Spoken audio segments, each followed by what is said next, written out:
Library and Park by the City of Rolla, Missouri for the year 2019. Move the ordinance pass. Second. Motion made and second. Roll call vote. Henry, Yes. Allen, Yes. Murphy, Yes. Schneider, Yes. Roder, Yes. Muse, Yes. Jones, Eberly, Yes. Crow, Yes. Schott, yes, Reuter, Yes. Tenays. Ordinance is approved. Second item on the agenda, special presentations. We have one tonight, which is Rolla Municipal Utilities, third quarter report. Thank you, Mayor.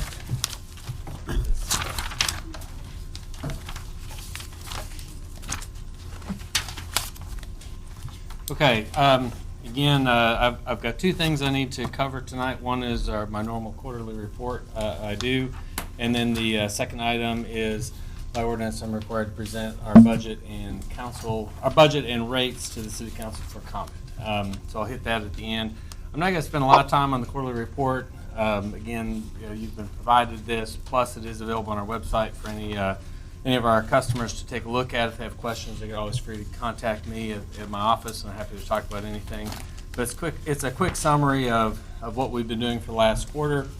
As far as our revenues go, again, if you look to the bottom line, our net income, you can see that this quarter compared to the same point in time last year, we've only had a change of about $60,000. So basically, it's been pretty flat as far as our income goes. In the electric department, again, I won't focus a lot. We have had some developments. We've completed our work, at least preliminary work on Kings Highway, and we have rerouted all of our electric lines, at least got the new ones up. We haven't pulled everything down off Kings Highway, but a lot of that new lines on Highway 72 are all energized now. We've rerouted our fiber optic cable. Along with that, we've also done some work around Sonic, which their development now is open and all the overhead utilities are out of there so that they can proceed with their development. That was kind of intermixed with our Highway 72 project. Hey, Rodney, while you have the generators there, do we still get paid from MOPEP? MOPEP for have that as standby capacity? Yes, we do. And how much is that a year? Let me look in the budget. Oh, roughly. Well, let me look at the budget. I'll give you the right number. It's in our revenues. No, I say that I may not be able to find it, but that's right now. It's about $250,000 annually to have that capacity available for the power pool. And then, in addition to that, the hospital, we have 3 units set at the hospital that are primary services for the hospital as a backup, but they're also used, and we get paid by the pool to have those available. And the Phelps Health pays us about $83,000 a year to have those units on their site and available for them. So almost $300,000, regardless of these things run one minute or not at all. Correct.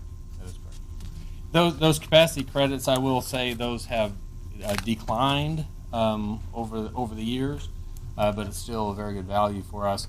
And we don't want to lose sight of why they are here. They're here in case we have we lose transmission capacity. We our generation, for whatever reason, may be cut for other reasons. But if we have an emergency where we need to run those, we do have those available to us.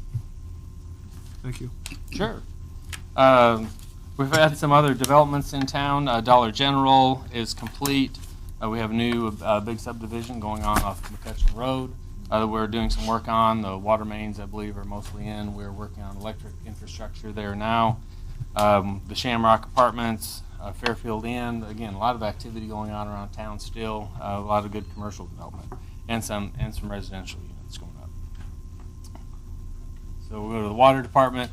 Just real quickly, our water crew is finished over in the Whitney Lane area.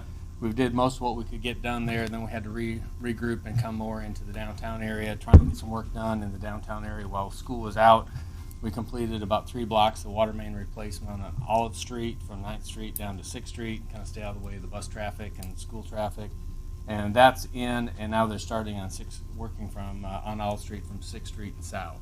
And our goal is to try and get to Highway 72 this fall. So that will continue to progress, and like I said, that crew we may have other projects that come up. We may have to divert a little bit, but that's generally where they're going to be working for the next several months. Our service line replacement crew's been working on Becca and Brady Drive, and I think they've, as of a few weeks ago or 3 weeks ago, they'd marked everything on Cedar Lane to start doing service line replacements on Cedar Lane. I'm not sure exactly the status, how far they're through that project, but they'll continue to work through some of these areas where we've got some service line problems. And again, I'll keep moving. Again, I kind of mentioned some of those types of things. The only thing I'll mention it says MUP update, but it's MPUA update and MOPEP update. Grain Belt Express project did not have any action taken during the legislative session, but we do expect that to be back for our 2020 session. As far as I know, the developer of that project, the Grain Belt Express, is actively pursuing easements through their normal process, but I haven't been updated as to the success of how many they have. They had like 40, 50 under contract prior to the legislation. I'm not sure where they're at on their summer project, but they are actively working on acquiring easements for that project. So with that, again, the full report's in the on our website, but happy to answer any questions with that before I talk about budget and rates. All right. Give you a quick summary. So this budget and the rates have been approved by the Board of Public Works. I'll give you a quick timeline. Our fiscal year is October 1 through September 30, especially for some of our newer council people. It's the same fiscal year that the city operates on. We start our budget process normally in March. We have some deadlines that we have to hit in order for me to make this presentation in August, and so that everything is effective for our budget year starting on October 1. So in March, we start talking about capital projects with the board. Talk about operating expenses. We talk about any rate restructuring or adjustments that we want to do, and any changes to our fees or policies. This year was slightly different. The board appointed 2 members of the board to sit on a budget committee, and we met 4 or 5 times through the spring, talking about not only the budget and rates, but we'd also talking about some personnel issues we were trying to take care of. They made some recommendations to the full board, which were accepted or approved back in May. Those were incorporated into our budget. Again, we look at projections for our current fiscal year, how much power we think we might sell, how much water we think we're going to sell, again, based on historical trends. We look at projections for the we project our current fiscal year, and then we look at the year coming up. We do a preliminary budget review in June, and which also has a public hearing on the budget and rates in June. It's open to the public, that anyone can come in. We did not have any comments on our budget. The board approved the budget and rates in July, and again, by city code, I'm required to present the budget and the rates to the city council 30 days prior to its effective date. So which usually means my mid-August meeting is when I'm doing this. Quick budget highlights. We're projecting a little over $30 million in operating revenues, but a little over $30.5 million in operating expenses, a $3.6 million capital budget. That's our water main replacements, power line replacements, all the things we do, equipment replacements, those types of things. And again, I apologize, you can't read this. This budget also is available on our website. So anyone, if they want to look at it, they can see it and they can see the better numbers.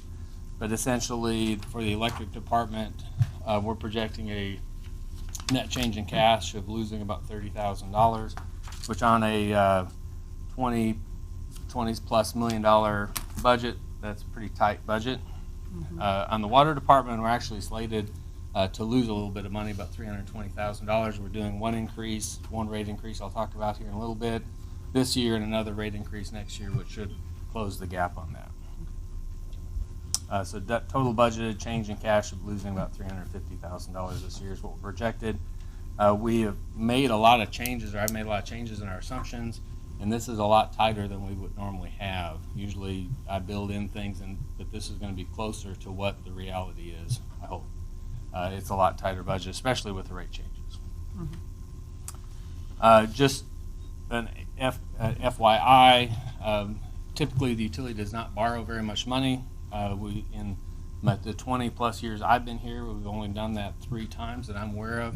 This is the only one that still is unpaid. We did a water infrastructure project back in 2003. We built 2 water tanks, did a lot of water main improvements, especially in the south side.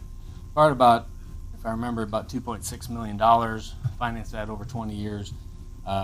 This lease purchase ends in 2023, so only about 4 years from the end. It's about a $700,000 balance on it.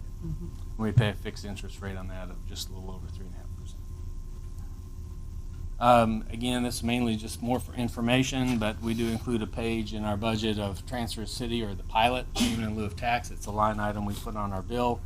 Based on our sales, we project what the pilot would be for the year, and right now it's just under $1.5 million would be what the pilot transfer would be.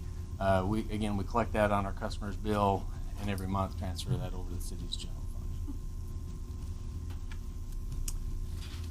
And so that was, like I said, I've got my budget here. I know you've had copies of it. Happy to answer any questions about the budget, any line items in particular, and if I leave here and you still got questions, feel free to contact me. Happy to answer any questions about what's in the budget.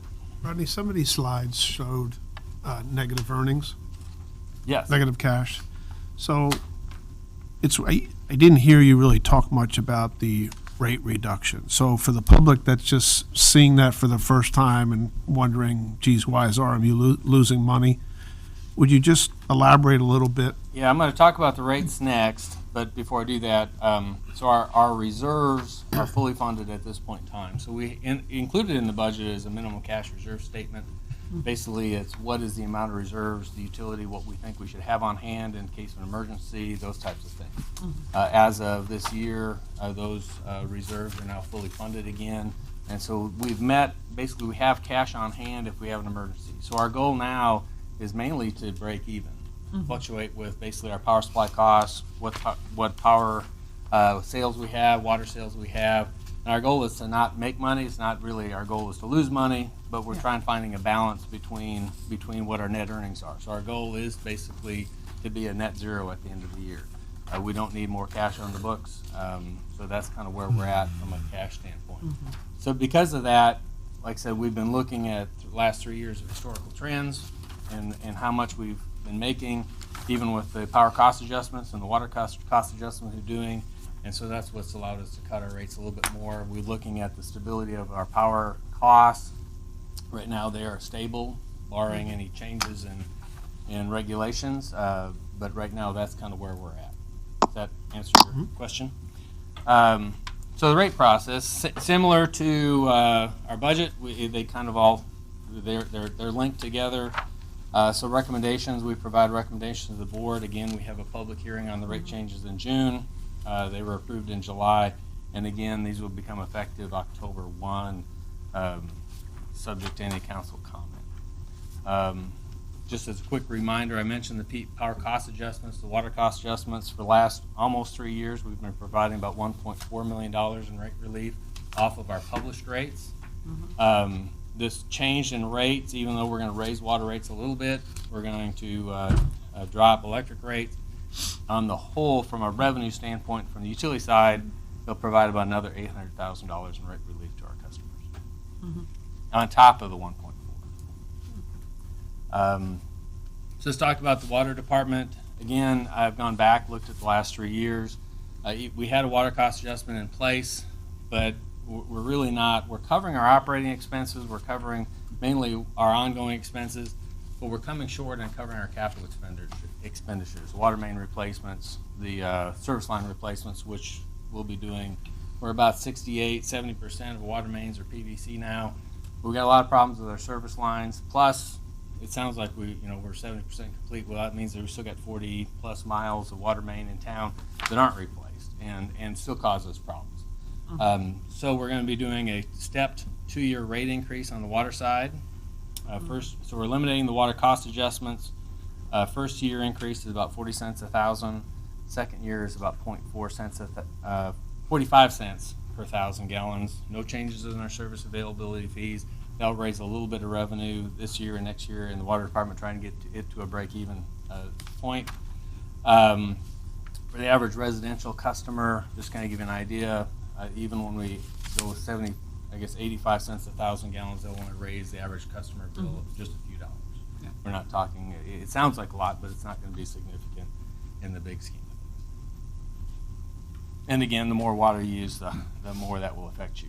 On the electric side, again, we're reducing, what we're going to be doing is reducing our electric kilowatt hour rates. So we're dropping right now, our published rate is 8.9 cents, let's go that way. We're dropping that to 7.9 cents.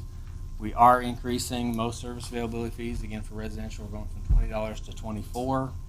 Kind of put that in perspective, Intercounty's service availability fee, I wrote it down, is around $34 a month. So we're still considerably less than the co-op around us, and our KWH rates is significantly lower than their rate, their published rate as well.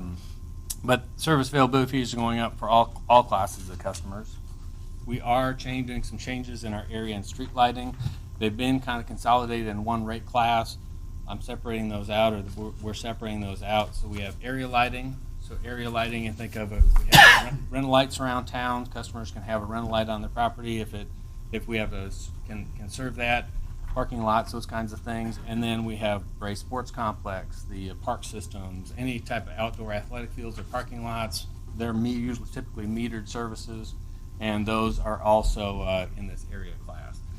Generally speaking, we're lowering rates in those like we're doing everywhere else. The other thing we did is separate out street lighting. There we did doing two changes on our unmetered streetlights. So think of those as like a dusk to dawn light on a wood pole, kind of mainly in residential areas. Or if you live in an underground subdivision, you may have an aluminum pole with we call them the UFO lights, but a metal light on top of it. We're lowering the rates on those. The rate we're charging is we charge to recover not only the energy used there, plus the capital that it costs to operate, maintain, and replace them over time. Where we were missing some revenue is on the metered street lighting. And if you want to think of that, think of big collector streets and your major highway lighting in town. We're collecting enough to do the O&M and again do the energy costs.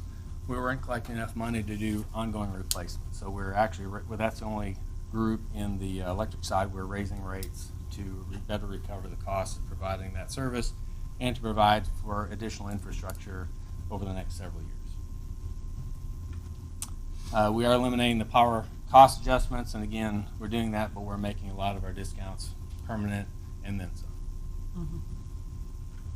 With that kind of covers the kind of a real high-level summary. Again, I've got all the rate sheets. I know you've been provided copies of those, and I'm happy to answer any questions on the budget rates. And again, if any constituent or our customers have questions, they're always free to give me a call. Happy to talk to them about anything or how these rate changes may impact them specifically. We can look up some account history and tell them exactly how this might affect them. Any questions for Rodney? I've got a, Ready? Yeah, so this might be a silly question. sure.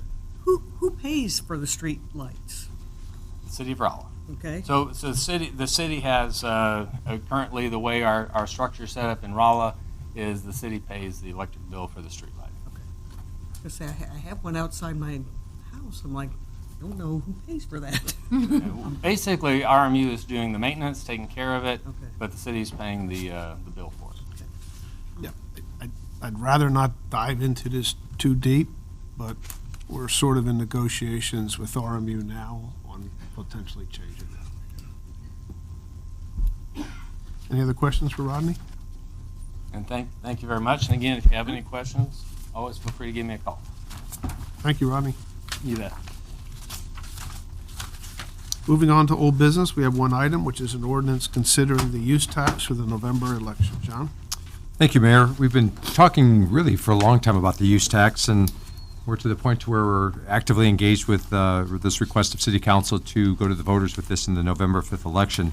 Just a little bit of history, as you've heard this, the use tax has been adopted by about 263 Missouri cities and counties, cities like Warrensburg, Hannibal, Kirksville, West Plains, Waynesville, Springfield, St. Louis. So many cities and counties have enacted this, and many of them have been doing this for many years. Rolla takes a more conservative view, and we don't jump out into a new tax until we're really pressed up against it, and that sort of is the reality of what we're facing right now. I'd also mention that Rolla is one of the very few cities in the state of Missouri, maybe the only one that actually doesn't have a personal property tax at the local level. There is a personal property tax through the county that goes to the school district, but we zeroed out our personal property tax some 25 years ago. So all that being said, we're looking at this opportunity to go to the voters with use tax, and the use tax is taking the sales tax rate and applying it to out-of-state purchases. It's not exactly accurate to say it's an internet tax. That gets into all kinds of federal and state issues, but it is purchases done outside of the state of Missouri. If those entities, businesses that we buy online or buy through catalog or phone or on our smartphone, and they happen to have a presence in Missouri, Missouri is collecting their use tax, the 4.225% rate that is made up of our total sales tax rate that goes to the state of Missouri. But you're not paying the local sales tax either to the city, to the Phelps County Emergency Services Board, or to the county.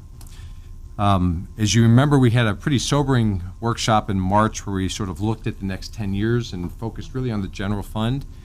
And it's pretty bleak. The general fund is growing at anywhere from 0 to 2% in revenues and expenses. If you think of just labor and equipment and material costs are growing in the 3, 4, 5%. And we've been doing that for the last several years, really since the recession in 2008 and 9. Although things are definitely better now than they were then, we're just not seeing that sustained growth. And it's really impacting us in the general fund. So the general fund is about $10 to $11 million of our total city budget, which is around $26 to $27 million. That's not including the big sewer bond project that we have going. So if you look at the core operations, general fund does things like fire, police, animal control, dispatch, administration, finance, legal and municipal court, economic development, community development. Those are all divisions in the general fund. About 70% of the general fund goes to those public safety needs. And that's where we're really being squeezed and have been feeling that really for several years. In particular now, as there's been a lot of attention, a lot of negative attention given to public safety needs all over the state, all over the country, there are fewer and fewer people going into public safety. And to compete, a lot of areas have now gone to their voters for a sales tax for law enforcement. A lot of counties have done that. Franklin County, for instance, has just done that. Sullivan is a part of Franklin County, and they were able to restructure then by sharing in that sales tax for law enforcement. Starting salary for a police officer in Sullivan now is $49,000, Chief? $49,000. Starting salary in Rolla for a police officer is $37,000. Now, they're paying the same wage, whether they're a one-year employee or a 10-year employee, and we pay on a scale that allows you to recognize years of service. But nevertheless, we're not competing with bringing in the appropriate number of qualified candidates to fill positions. In years past, we've actually had to freeze public safety positions, police and fire. We're not doing that, and we haven't been doing that for the last few years. We literally can't get enough applicants to complete the application process or the hiring process in the police department, and we currently have 5 officers, Chief? 5 officers are unfilled and have been unfilled for several months, literally not getting applicants in at the salary we're paying versus others. And that's kind of playing itself out, and not just that, dispatch is facing that same situation. Fire departments don't quite have the same problem here, but there is certainly an equity issue and all of that. So I think the council's well aware of just the struggles, the economics of the general fund. So we're looking at this use tax as a way of sort of leveling the playing field. It's a fairness issue, it's an equity issue for our local brick and mortar. We want to see our businesses be very successful, and there doesn't seem to be a lot of rationale for why you should be able to go into our stores, try items, check them out, play them on an instrument, and then go online and be able to make that purchase if they're an out-of-state presence, not paying the tax. And so the use tax applies that sales tax to out-of-state purchases. Department of Commerce said in 2016, 9% of all retail sales are being done online.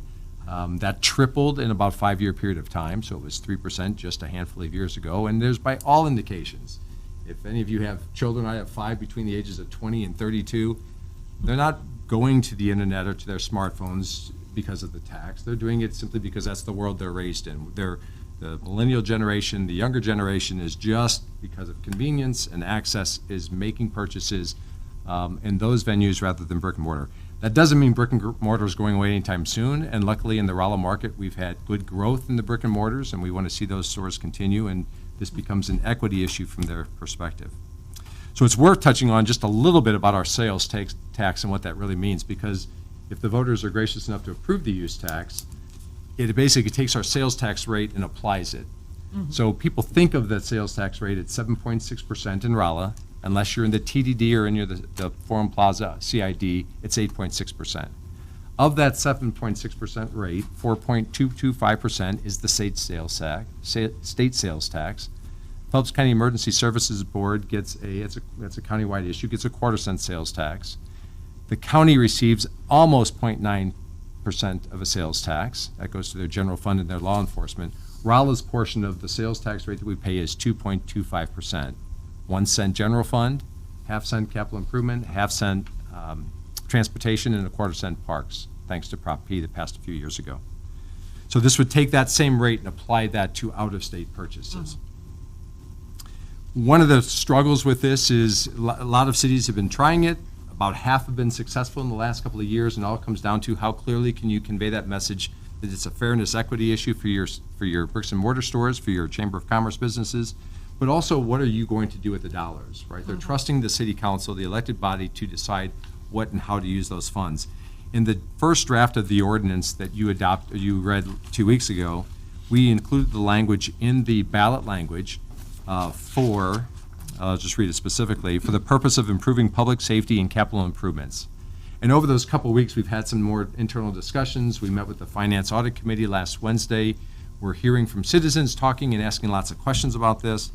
And we didn't think that was as clear a message as we perhaps could have. And so we have with you a revised ordinance before you tonight that the Finance Audit Committee is suggesting that we change the language from public safety and capital improvements to this language, used to fully fund public safety needs, and then we describe that later, with any additional funds being applied to other general fund needs. So the reality is this changes and grows over time, and people's consumer habits change. We don't want to bind some city council 5 or 10 or 15 years ago from now if almost everything's being done out of state, that it's just committed to public safety when we still have to take care of municipal court and economic development and community development and engineering and planning and all those other aspects. And so it gives the city council the authority to determine excess funds beyond public safety towards other general fund purposes. We then still have the definition, and this is under section 3 of the ordinance that you have before you tonight, that defines public safety needs shall include police and fire compensation, police and fire equipment, additional personnel-related expenses, all public or police and fire related, and facilities for police, fire, animal care, and related emergency services. So the vast majority of everything we would be receiving under this use tax would be dedicated for those purposes for the next couple, 3 years, and then we'll just have to still evaluate. We have to evaluate that we're being competitive. Those salaries may have to continue to rise. If not, can we do some things in the animal shelter? Or there's some things we need to do in economic development? We'll have to just look at those priorities over time. But clearly the focus is on public safety, which is what is costing the most of the general fund and where by all accounts, the foreseeable expenses are going to be coming through public safety. So the committee is recommending that substitute language in the revised alternate that you have before you, and I'd be happy to answer any questions. Any questions? Yeah, and we would need a motion to make that amendment in language. So I guess the one question I have is, if we go ahead and approve this tonight, do we have sort of a plan for public notification and public information that this is going to be happening, and making sure that it gets out to the folks that's one of the things that's going to be on the ballot? We're starting that, and it's a little bit of a fine line. So the city is not allowed to advocate for an issue. We can't say vote yes for this issue. So our authority is to educate people, and there'll be an effort by the city to be spreading out messages of what we're going to do with the resources, focusing them on public safety, other needs in the system that we're hoping to have. And we've met with a group working with the chamber that will be the campaign committee, and they'll be really going at it from the issue of equity for the bricks and mortar stores in the Rolla community. And that will all be put in place once the council, if they're fortunate to approve this tonight. We're also working with Phelps County and City of St. James. Those two entities also have to take action before the end of August. And then we would do sort of collectively, we would help share this message, because we're all sort of in the same situation of applying our sales tax rate to these out-of-state purchases. Yeah. Also, I'll just mention now, I was going to mention at the end of the meeting, but we can mention it then too. tentatively, September 5th, I have a speaker planned to come down here from Jeff City, he's an employee of the Missouri Municipal League. His name's Stuart Haynes. His father, he's actually from Rolla. He's been a member of MML for many years. And he's been going around, he's an expert in Department of Revenue and use tax issues. So we're prepared to do a public meeting to just educate, to begin the process of informing people and to answer the questions. Because once you start getting into this conversation, who's it applied to and how do you collect it and how does it get remitted? It gets really confusing. And so it'll help to have all of us educated by the Missouri Municipal League. And that's tentatively scheduled for Thursday, September 5th from 5:30 to 7, hoping to do that over at the county multi-purpose room, but we haven't set that. And then over the next 6 or 8 weeks, there'll be a whole campaign that this grassroots committee, working in conjunction with the chamber, will be really going to the voters and encouraging them and explaining sort of the intricacies of the equity or the fairness of this issue. And does it appear that St. James and Phelps County are going to be moving forward with it also? That's all indications we have that that's what the intent is, but until a formal action, we don't want to be presumptuous. Any other questions? Is there a motion to amend the ordinance with the language that's been presented tonight? So move. Motion made in second. Is it a roll call or no? Voice vote. Just voice. All in favor, say aye. Aye. All opposed? Can we have the second reading? An ordinance submitting to the electors of the city of Rolla, Missouri at a special election on Tuesday, November 5th, 2019, the question of whether the city shall impose a local use tax at the same rate as the municipal sales tax to be used to fully fund public safety needs, with any additional funds being applied to other general fund needs, and prescribing a form of ballot thereof. Is there a motion to approve? So move. Second? Motion made in second. Roll call vote. Mush, Yes. Schott, Yes. Reuter, Yes. Schneider, Yes. Allen, Yes. Murphy, Yes. Henry, Yes. Crow, Yes. Roder, Yes. Everly, Yes. 10 ayes. Ordinance is approved. Moving on to new business. First item is a motion appointing an employee delegate to the annual logger. Yeah, so we've been a member of Loggers for 30 years or longer. It's our defined pension plan for the city employees. By law, that's actually got governance structure through the legislature, and by law, there is an annual conference that includes a employer rep and an employee rep. The employee rep is actually voted on by the employees, so someone would be nominated, and the employees will be voting on that just in the next week or two. And the employer rep is really a representative of the city council. And so I'm just putting this out there for any of you that would like to be the rep. It's a day-and-a-half conference. Very interesting. You'll fully understand everything that's going on about loggers and the resources of that. It's the primary. Logger stands for Local Area Government Employee Retirement System, and so it's the primary funding pension plan for all most public entities in Missouri, cities and counties. So if you're interested in doing that, it's October 24th and 25th in Springfield. If council doesn't have an appointment amongst your body, then typically you authorize me to make an appointment of a department director or somebody that's going to literally represent the employer interest. They'll have some breakout sessions where employers will be meeting and some where employees will be meeting, and they're also all talking about future legislation and things and changes to the loggers program. So. John, very rarely has council made appointments. So who's been the employer rep the last couple of years? I went about 3 years ago. Seems like Brady went a couple of years ago. Stephanie is gone. I don't know if Chief, so it's really if I can draft one of the department directors to go for a day and a half, but. Okay. So what's council's pleasure on this? To designate John to make an appointment, or would you like to make an appointment? Want me to appoint you, Ann? Want to be appointed? I appoint, or I move for Ann to be appointed our representative. Does Ann want to be appointed? Yes. Good. Okay, is there a second? Second. All in favor, say aye. Aye. All opposed? Sorry, Chief. Good job. Diane, we expect a full report when you come back. Right. I'll get together with You'll be impressed with the information that's shared there. We'll make arrangements, so work through Millie, and we'll make arrangements for registration and hotel and all that stuff. So, thank you. Thank you. Next item is a review of the proposed budget for the Forum Plaza Community Improvement District. Yeah, so I'm certain everyone's aware that we adopted as part of the renovation of the Forum Plaza shopping district, a community district, so that the ownership there imposed on themselves a 1 cent CID for purposes of all kinds of things. It contributed to the creation of the new price chopper, it renovated the buildings, it renovated the parking lots, and the law allows a mechanism as long as the city establishes that community improvement district, which we did. It's overseen by a 5-member board that includes 3 members from the ownership or the development group, and then by title, the mayor and the city administrator are the representatives from the city on there.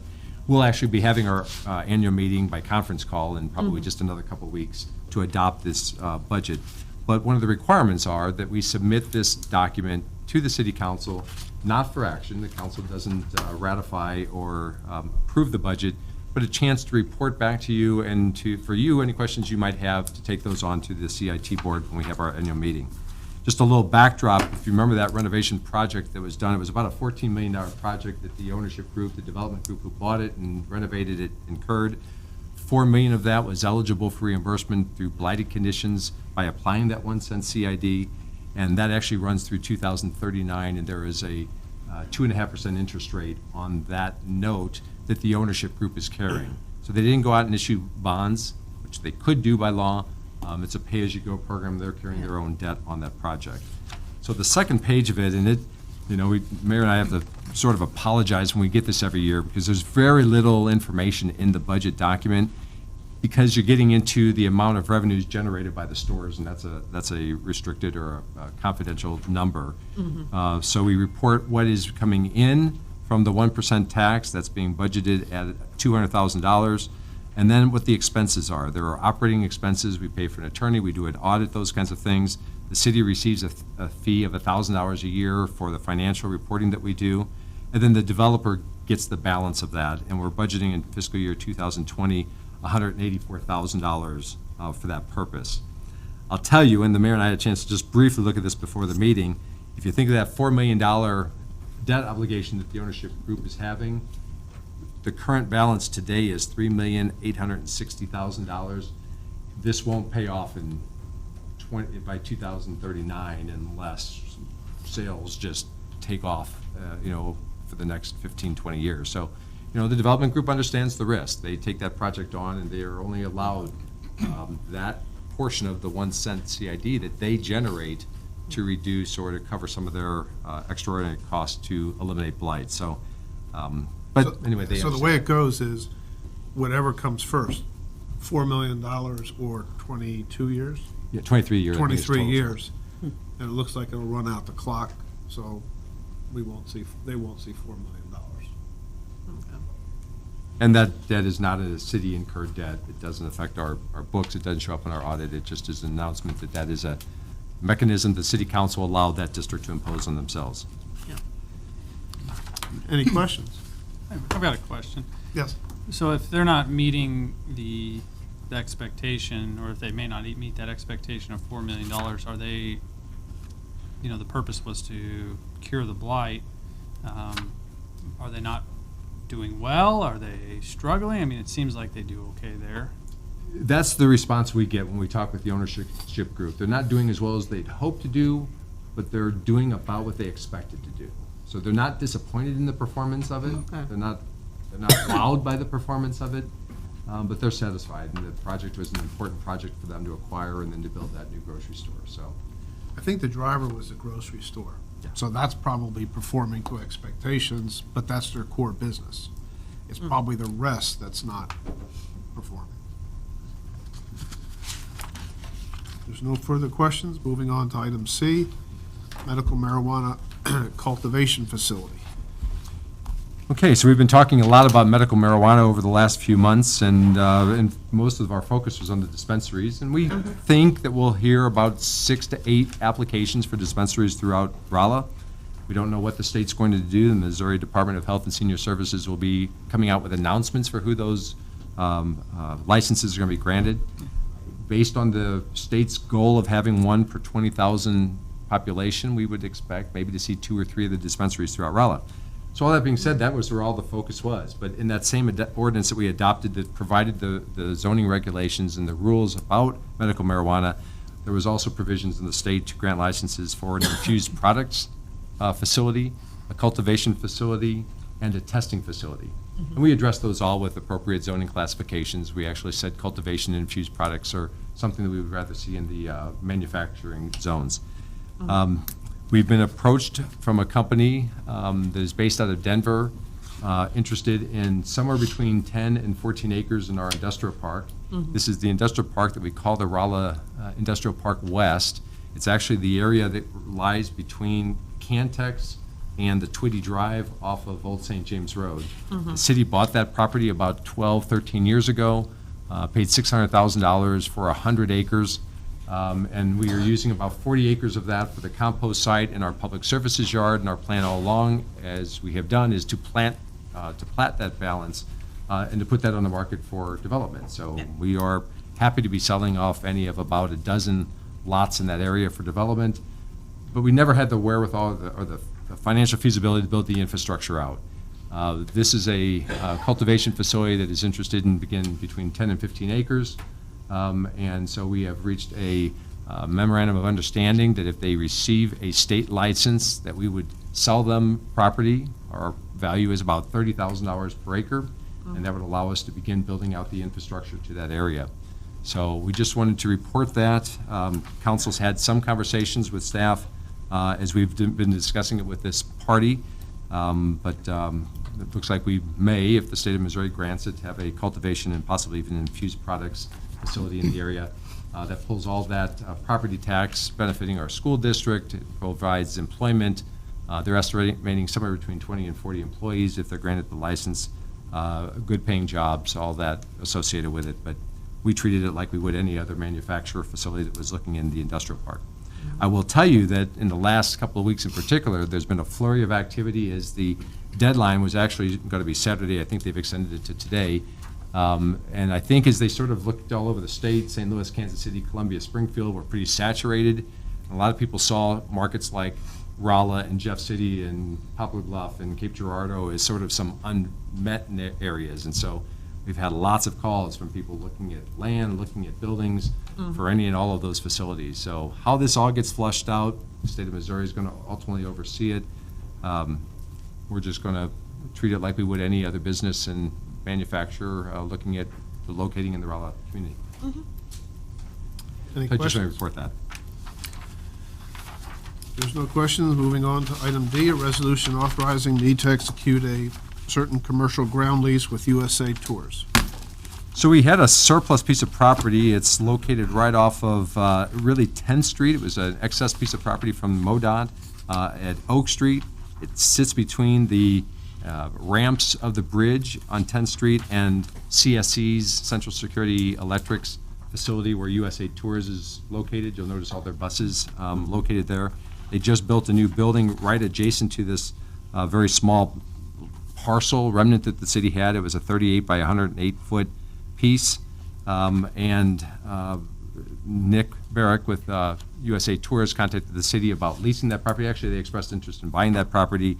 We weren't sure that selling it made sense. We just didn't know what the future was going to hold for this remnant or what needs might be down the road for additional parking. So we've struck a proposal for a lease of a 5-year term for an additional 3-year extension at the equivalent of 6 parking spots, which on our publicly owned lots at $150 came out to $900 a year. So over the course of the 8 years, we'll receive something like $7,200, and then we'll renegotiate what we might want to do with that property. So in your packet is a commercial ground lease between the City of Rolla and USA Tours, total term of 8 years, 5 years, and 3 at $900 per year. Any questions? If not, can we read the resolution? A resolution authorizing the mayor of the city of Rolla, Missouri to execute on behalf of the city of Rolla, Missouri, a certain commercial ground lease between the city of Rolla, Missouri and USA Tours Incorporated. Is there a motion to approve the resolution? So moved. Second. Motion made in second. All in favor, say aye. Aye. All opposed?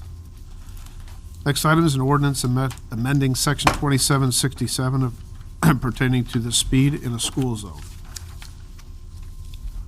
We were approached by Richard Hockersmith of the Discovery Schools of Rolla to put in a school zone along Bridge School Road. It's a new specialized education program that's buses kids in from as far away as Kabul. And we've actually already put the school zone signs up. We took the ones down from the church, the Lutheran church, and put them on Bridge School Road. We're now asking for an ordinance to solidify that, so.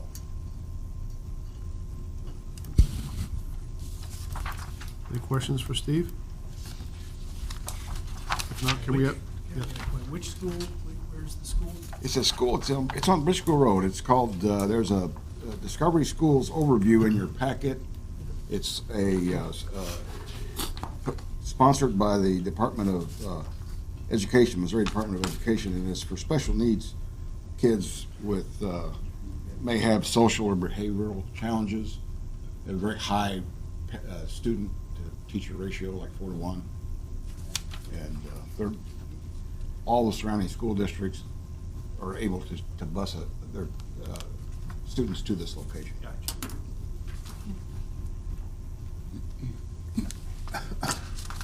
no questions, can we have the first reading?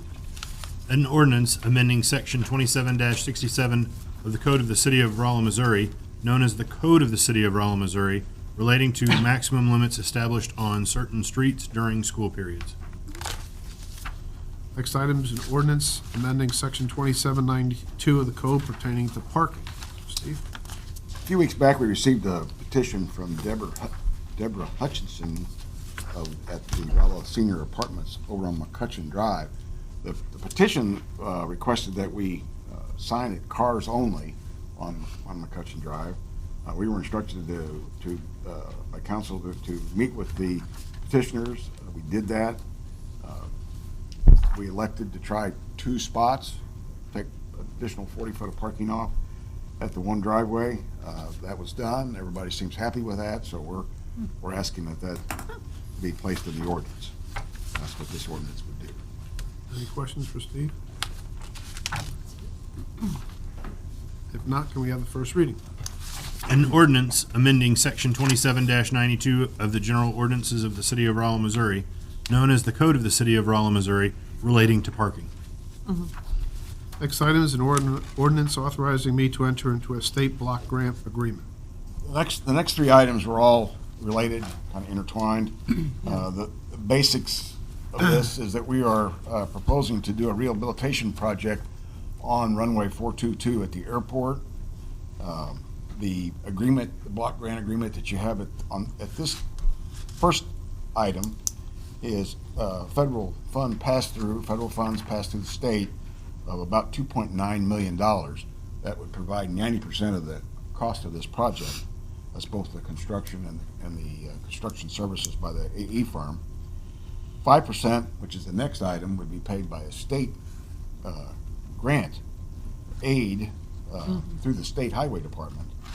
And then that leaves 5% for the city to do. And we've already submitted an application for what they call a STAR loan, statewide transportation assistance revolving loan program. It's a no interest or low interest. That interest rate has not been established yet, but it's usually very close to 0. And then we'd be allowed to pay that our 5% match over a 5-year period. So the first action is a ordinance authorizing the mayor to enter into the block grant agreement for the $2.9 million. Any questions for Steve? If not, can we have the first reading? An ordinance authorizing the mayor of the City of Rolla, Missouri to execute on behalf of the City of Rolla, Missouri, a certain agreement between the City of Rolla, Missouri and Missouri Highway and Transportation Commission for amendment to State Block Grant Agreement Amendment Number 1. Next item is an ordinance authorizing me to enter into a Missouri Highway and Transportation Agreement. Yes, this is for the 5% or $162,689. This is a airport aid agreement with the State Highway Commission. Any questions on this one? If not, first reading, please.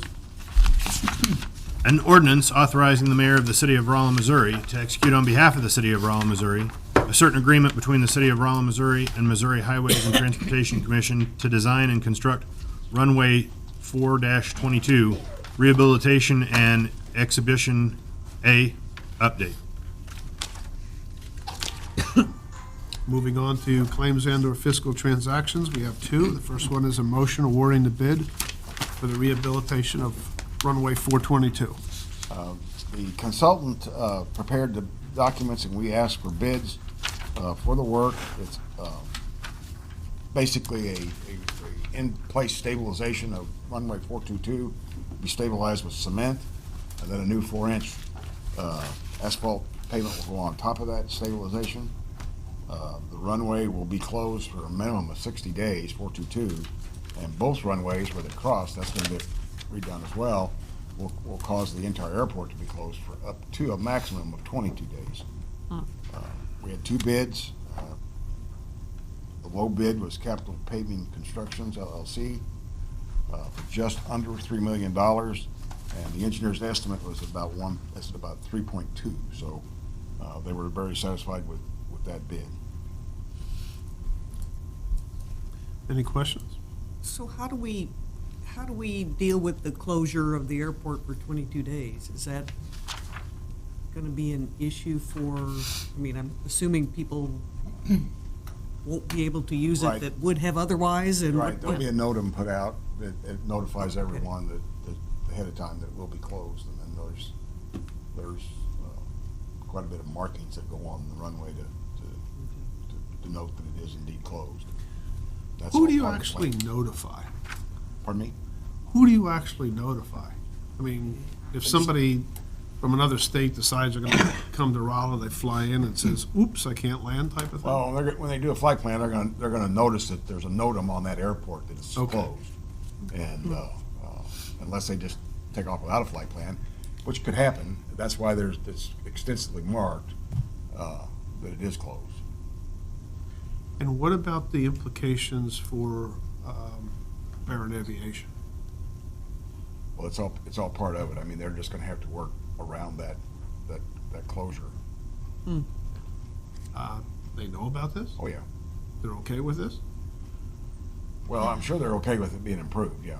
Yeah, I mean, Ed's chairman Oh, of the, boy. Ed Schmidt's chairman of the board, and he's excited to see the work done on 422. So they recognize it's much like Highway V work being done over by Love's. A little pain for a greater good. Yeah, Just- and they all know the condition of the runway's in bad shape. No way so. to get it done without closing it. Okay. Any other questions? If not, is there a motion to award the bid to Capital Paving? So move. Second.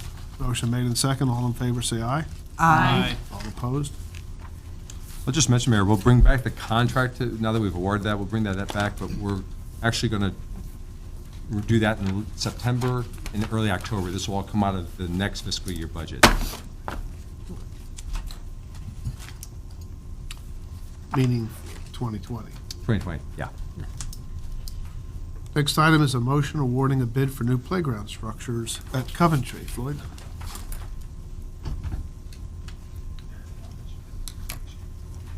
So we received 12 bids from 6 different companies for a new playground structure in Coventry Park, which is one of our larger parks in town, just a little under 15 acres. It's our intention to take out the older playground, which has been there since 1993. We've already had to remove 3 pieces of the playground just because of safety compliance in the last several years. This playground gets a lot of use because it's near both the walking trail in Coventry, the picnic area, and also the ball fields. So new structure offers greater longevity with a port-in-place ADA compliant surface over a concrete subbase. Basically, it'd be the same as the one at Green Acres, same safety surface, different playground, but same safety surface. Here Let's is see what $80,000 will buy. of that. All of our finalist bids are within our budgeted amount, include installation, shipping, and that safety surface, and also meet the requirements specified in our bid. Apparently, you didn't get the recommendation sheet in your Yeah. packet, so that may be missing. But anyway, so we reviewed it, staff reviewed it. We also reviewed it at the Parks Board meeting. And we also had a public meeting there at the park in the neighborhood. And the selection that everybody agreed on, which was really exciting, that was the number one choice. I would note on my sheet actually that our lower priced options had fewer activities. So the one that we selected, the public selected, and the Parks Board selected had the most activities and the most challenging play elements, 19. Whereas the lesser priced ones had anywhere from 7 to 10 or 11 or 12. This bid contract approval would be set for October 1, which is next fiscal year, as this has become a fiscal year 2020 project, even though it was approved for this budget year, primarily because of all the weather delays that the contractors have had this fiscal year has kind of pushed everything back. So that's what we're asking for, that you approve the bid for Miracle Option A from Hutchinson Recreation. One other note too is this system is made here in Missouri, and Hutchinson was one of the folks that had a number of our earlier structures that we had in place some years ago. Questions? I have a question. You said that the surface that the structure is going to be on is ADA compliant. Right. But was there any thought put into having the actual structure itself be accessible to kids with disabilities? Do we have something like that here in Rolla besides? Yes and no. To go in what is called an all-inclusive playground typically runs about $250,000. They're very I expensive. know they're very expensive.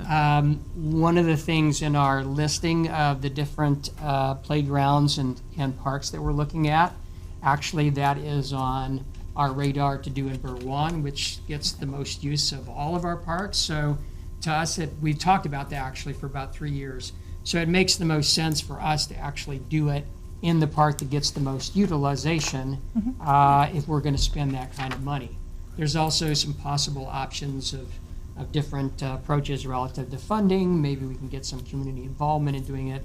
Anyway, it's a much bigger project, so it would take a bigger commitment, not just financial, in terms of planning and organization.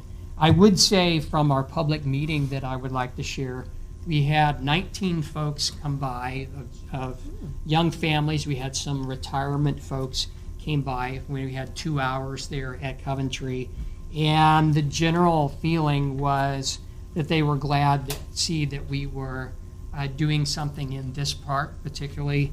I think the sentiment was they would like to have seen us do something sooner, but we told them that basically it's a matter of timing and funds, and Prop P is allowing us to do this. So, but yes, we definitely looked at that. And there are features on all the playgrounds that are accessible, but just to have one that's completely within that realm, within the typical 5 to 12 age group, does require a whole lot more. So, bigger footprint as well. Other questions? Jody? So I'm gonna be Jimmy Dale for a minute and say we've got a bid here for 66.5. Is that one of those that you said that doesn't have the amount of play space or Correct. whatever in there? Yes, that one, that actually is the cheapest, but it also is the cheapest because it has the fewest play options of all the bids. That particular one came in at 7. So you're talking 19 play activities versus 7. That's a pretty significant difference. For $90,000, do we get the antimicrobial component? That's a good question too. I think that's a little extra, but we haven't had any problems actually with that safety surface at Green Acres. This would be the same type. It's actually worked out really, really well, and it's the same type of foundation also that we have at Larry May. While that one we went with tiles, the underlying structure is basically the same. So it's a layer of crushed rock, then a layer of poured concrete, and then that surface is basically a poured in place, so it's kind of like liquid rubber that gets on that, and it becomes very spongy and very soft. And so we ask for a minimum fall distance of 8 feet. Now, that can vary sometimes if you've got a structure that you're not going to climb that high necessarily, but we wanted one that had at least that. And then you also have to take in consideration all the other, how wide the footprint is and how far out you've got to do. So, good question. That's kind of a nice thing, but I haven't seen that really. At this point, this is the first time we've had somebody actually submit, well, you could do that. But the other cities that I've talked to really, at this point, haven't seen that to be really necessary, but it may be a new trend. But at this point, I think we're pretty good based on what we've seen early so far from the two that we put in the last couple of years. So can we expect this to last 25 years like the current stuff has? Yeah, I think so. The liability and warranty on these items tends to be at least that time frame. And Miracle has a good reputation in terms of the longevity of their products. So yeah, I feel pretty good about that. Actually, all of our bidders, I think, have been in business for a good while. So I really, in terms of the quality of what they offer, I feel pretty good about them. They're major companies. Floyd, what typically comes first? They wear out or they get new standards? And they got complianced out? For us right now, it's really new standards, quite frankly, because all our older playgrounds are all in sand, and that's not considered compliant anymore.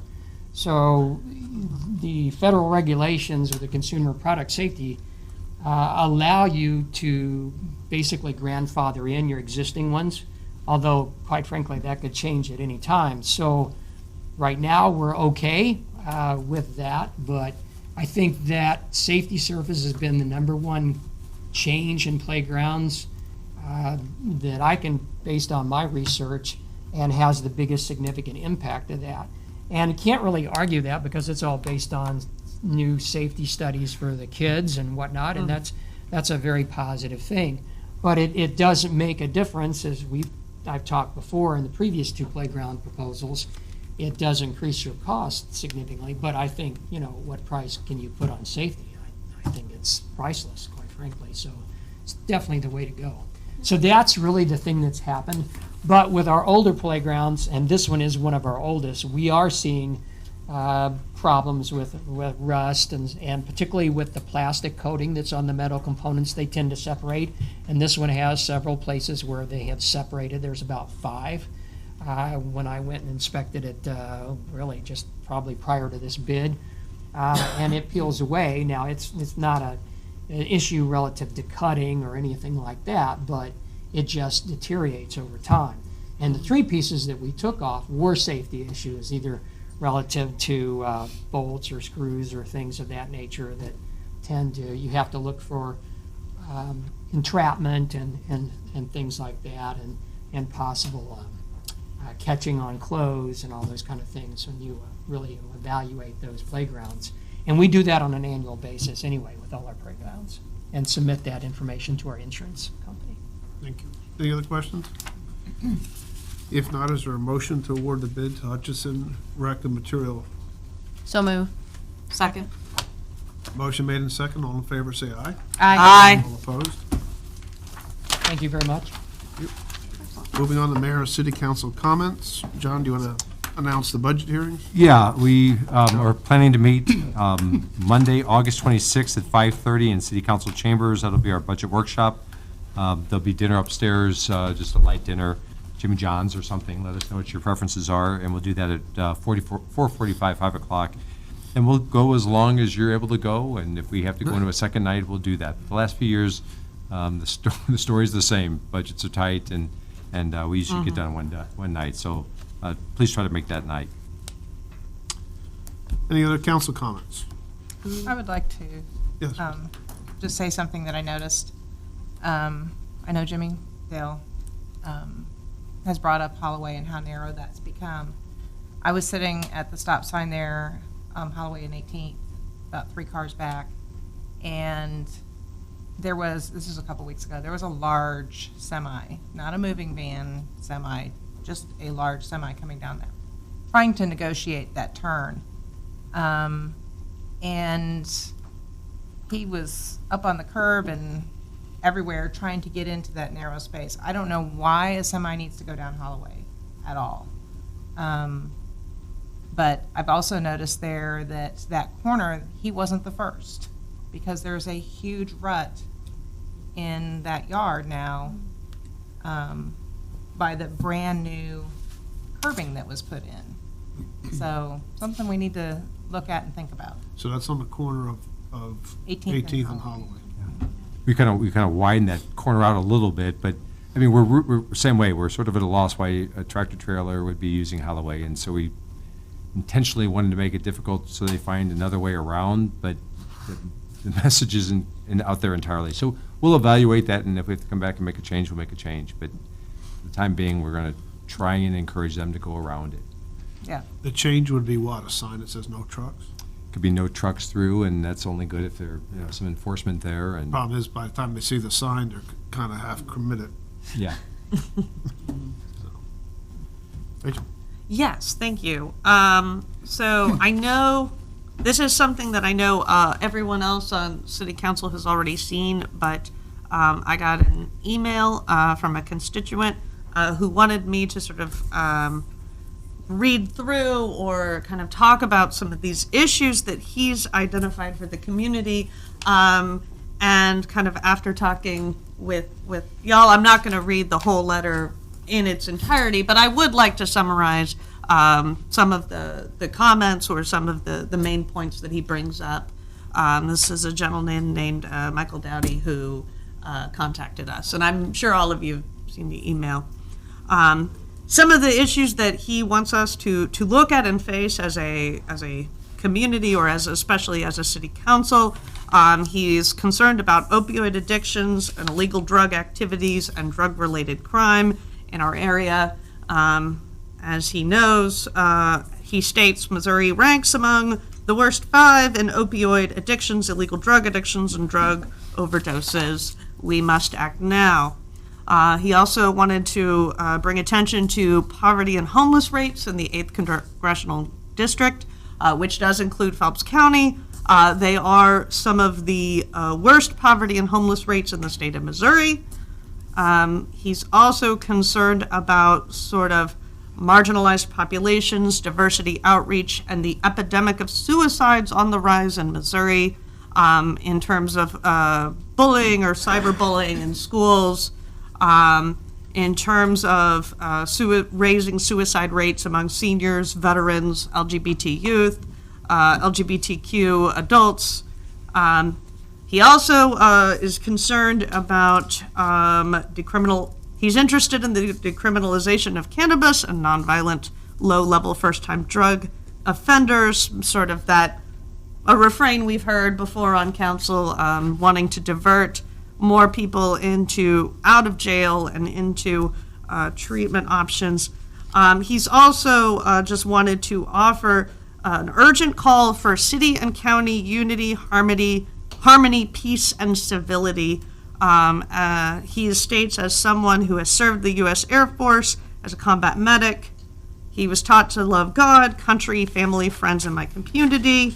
And just in light of sort of the recent horrific events on TV with sort of shootings in Texas, Dayton, Ohio, Gilroy, California, that he is just sort of concerned about sort of that violence coming to Missouri eventually. So I just wanted to summarize some of the points that he brought up. I mean, some of these issues are things that I think we're already talking about here in the city, some different organizations, but I just wanted to bring that to light for him. Thank you. And thank you for everyone for your patience. Any other council comments? Citizen Communications, Lee Burr.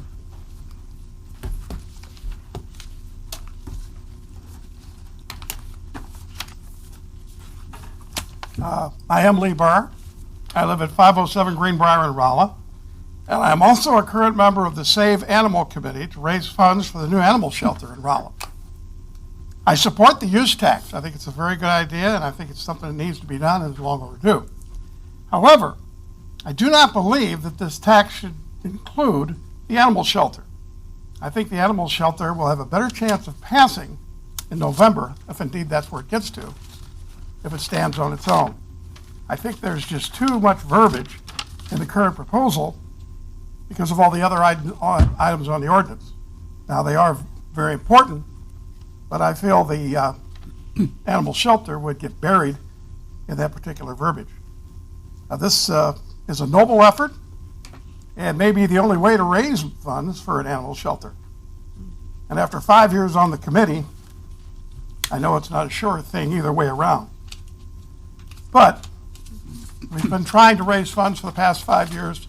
We're hoping that some kind of a tax or some kind of a proposal can put us over the top to get this animal shelter built that we need so desperately. If you've ever been to the animal shelter here in Rolla, you know what I'm talking about. I, like many other members of our committee, are very passionate about this, and we certainly hope there's a way, somehow, that we can get help to fund this animal shelter. But I believe it has a better chance of passing if it stands on its own. Lee, I'm confused. What has a better chance of passing if it stands on its own? Well, I feel if it's on its own, people are more compassionate about What? the animals. The animal shelter. Animal shelter. There's no discussions about putting an animal shelter on a tax initiative or on a ballot. Well, it says, one of the things that's in here is they talk about animal. Under public Animal safety. services, which includes Animal service. operating the present animal shelter. Okay, well, I was under the impression that the animal shelter would be part of this package. The new one or the existing one? I'm sorry? The new one? A new one A new or one. the existing? No, build a new one. Okay, so that's really not into details as far as what we're going to do with the money necessarily. First thing to do is to concentrate on the public safety, which includes animal control. I see. But I don't know that we've had any discussion that says we're going to go build an animal shelter tomorrow with it. Well, then I was, like I say, I misunderstood. I thought that this was, some of these dollars would go toward the animal shelter. Because fixing up the old ones, Right. the old one we have right now is an They exercise in could. utility. The way the language is written, it could. But that's a council decision after the tax would pass. Well, having said what I said, I still think that if it's ever a proposal, it should stand on its own. Not with other things. Okay, I'm still confused. Are you saying that a new animal shelter should stand on its own and we go? If indeed you took this to the council, or we took it to in November or April of next year, and said we'd like to vote for a tax increase or a levy or something like that, it would be just for the animal shelter. I think if it's attached to anything else, it fails. Okay, I got it. I understand. Just my thought. I got it. Thank you. Okay, thank you. Any other citizen communications? Comments for the go to the order? Oh, I think you have one other person. Oh, Alfred. My name's Alfred Chapman, and I'd like to address this man's concern. Let's have a dog tax of 50 cents a day for every dog you have, and the money is dedicated to the dog pound and the poopy park over in Brewer Park. Let them pay for what their services that they're requiring. Don't put it on the back of the elderly and the people that are striving to make a living on low incomes. People that want things, let's have a bicycle tax, $1 a day, $365 a year. It's dedicated to bicycle paths, and that's all the money that can be spent on bicycle paths. Let the people that are demanding these services pay for them. I don't think a little old lady making $850 a month, Social Security, trying to eat on $120 a month, should be paying for somebody else's pet. If my dog gets sick or I can't take care of him, I'll take him out and I'll take care of it. I like dogs, but I don't want to pay for somebody else's dog. Let's tax the people for what the services they want. Let's quit the center. You won't make the people in the center pay for their services. You want to put it on everybody's back. Close it down if it won't pay for itself. You've told us that. 20 years ago, whenever it was. Let's have a dog tax of 50 cents a day. You register your dog, you get a tag, pictures with the dog. If it ends up on the street and nobody's with it, it goes in, you come and you retrieve your dog at a fine. And that'll eliminate a lot of this stuff. And I'd like more clarification on this property tax on the county, on this new internet tax. Go talk to the county. Huh? Go talk to the county. We're not I speaking intend, for the I county. tend to, but it's too vague. We're going to tell you what the facts are after we get it approved, and the people may not want the facts as they're presented after it's voted on.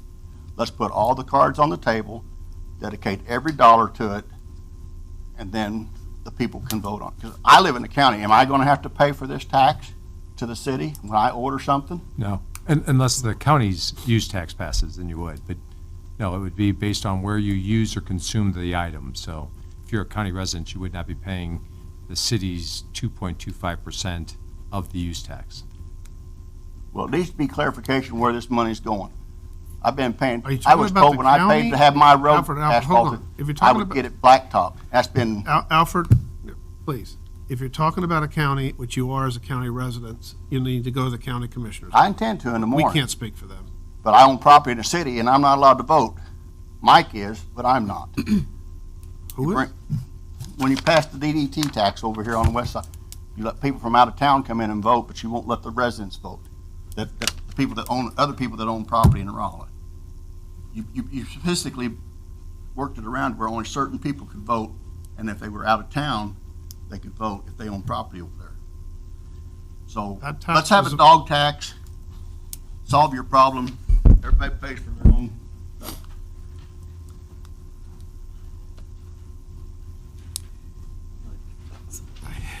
Any other citizen communications?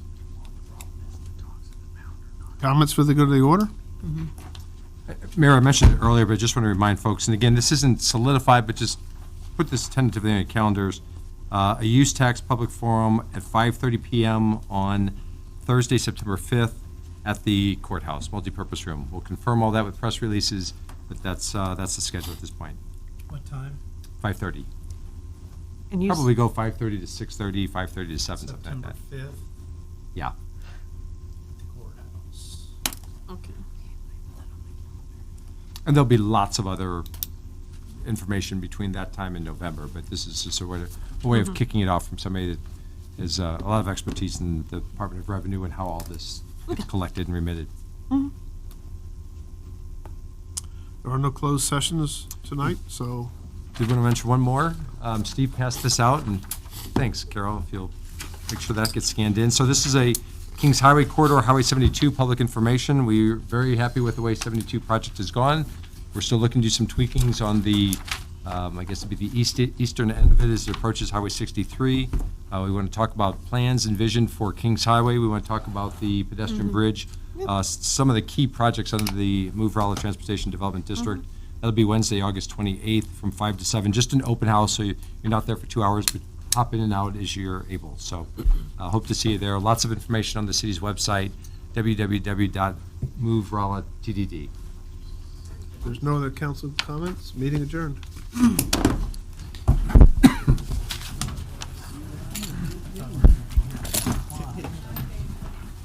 So our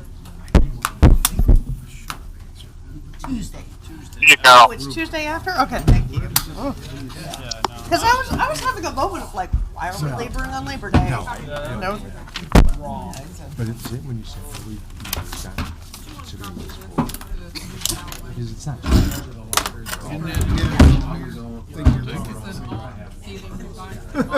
And you're right. It's just a matter of